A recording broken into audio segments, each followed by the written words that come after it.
Children, myself Rajesh Dikruz. Welcome to the e-learning classes provided by St. Michael's Academy, Betia.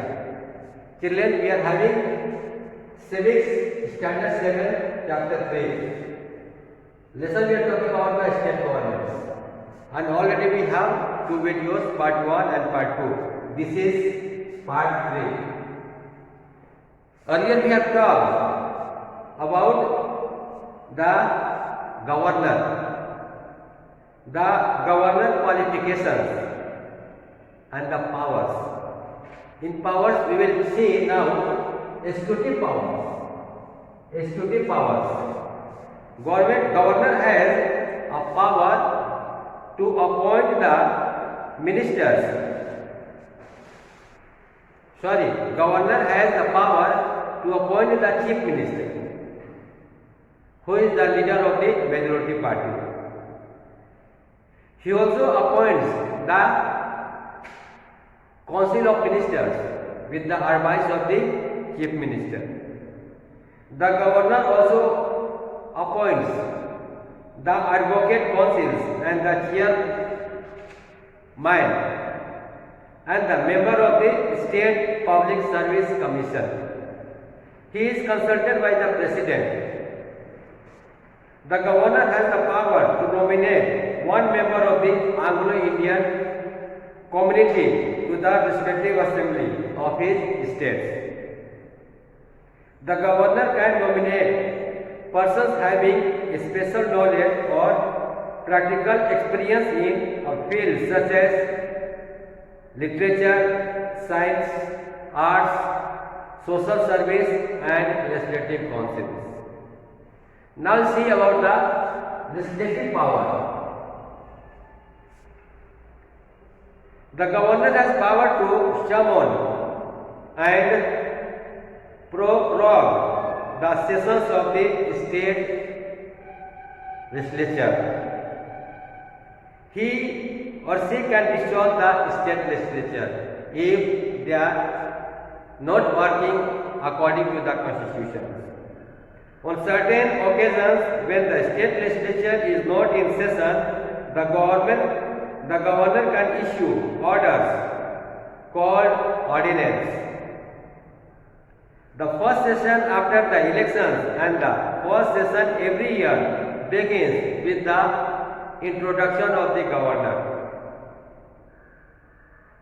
A very important powers of the governor is the every bill has to be passed after his approval. And the last, he or she also has the power to grant pardon or reduce the punishment sentence passed by the courts under the state laws. Children, now see about the discretionary power, which is very important power. And that power enjoyed by the governor without any advice. The governor has some powers which he or she can use. He or she own a special power. He or she need not to concern and advise of the Council of Ministers to use these powers. When this discretionary power is utilized by the governor as follows. If no single party has the majority in the assembly, the governor can invite any party and can appoint a chief minister.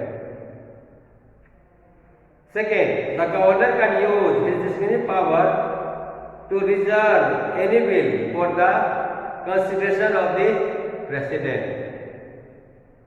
And the third one, the governor can also report the president if the state government is not functioning according to the constitutions.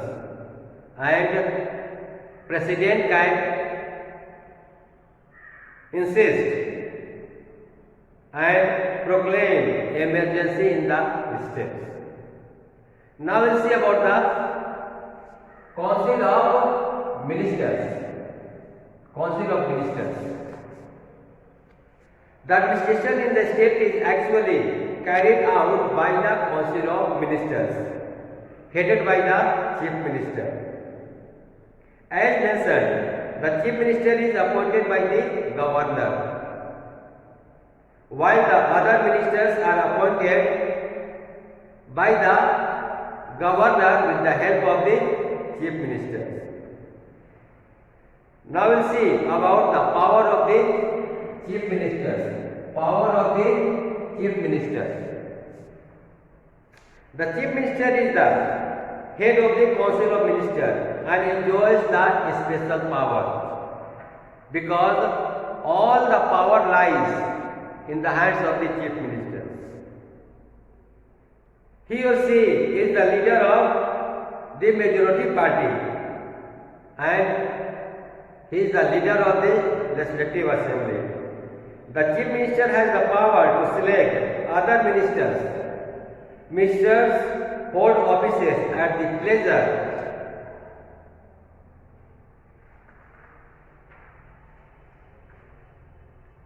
he or she allocates portfolios to the ministers.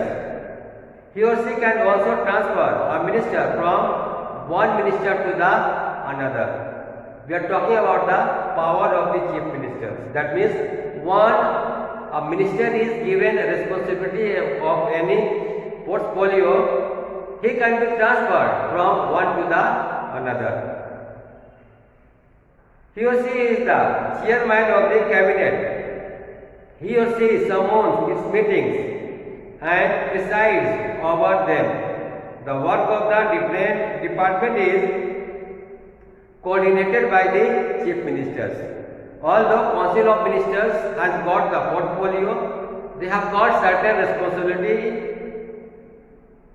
regarding their field, but they all work on the advice of the Chief Minister. And the last, while the resignation of the other ministers merely created a vacancy, the registration or a death of the Chief Minister dissolves the cabinet. And the last we will talk about the how bill becomes a law.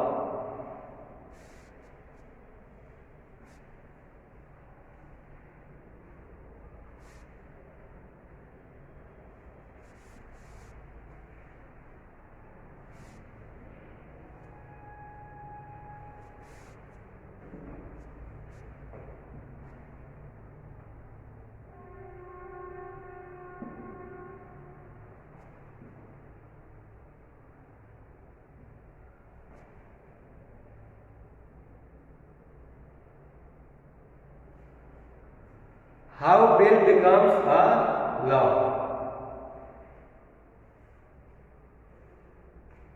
One of the most important functions of the state legislature is to make a law. And children, law is of two types.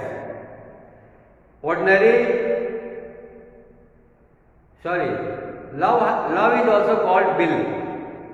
And bill is of two types. Ordinary bill and the money bill.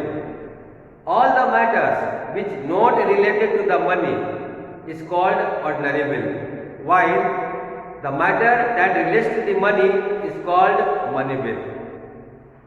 If the bill that is not related to the money, which is called ordinary bill, can be introduced any houses, Vidhan Sabha or Vidhan Parishad.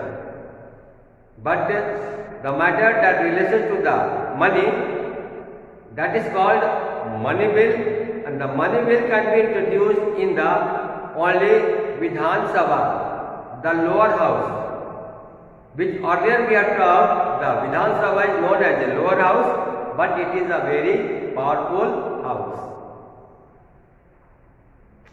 Okay, so there are certain steps how a bill becomes and passed by the houses. First, the bill is introduced in the house and the title of the bill is read out. Second, The second reading is the most important stage in the passing of a bill. The House can refer it to select committee. Then a detailed discussions takes place. And the third reading is the formally, after which it goes to the other house where the same procedure is followed. After a stipulated time, the bill is considered to be passed by both houses. It is then sent to the governor for his assent.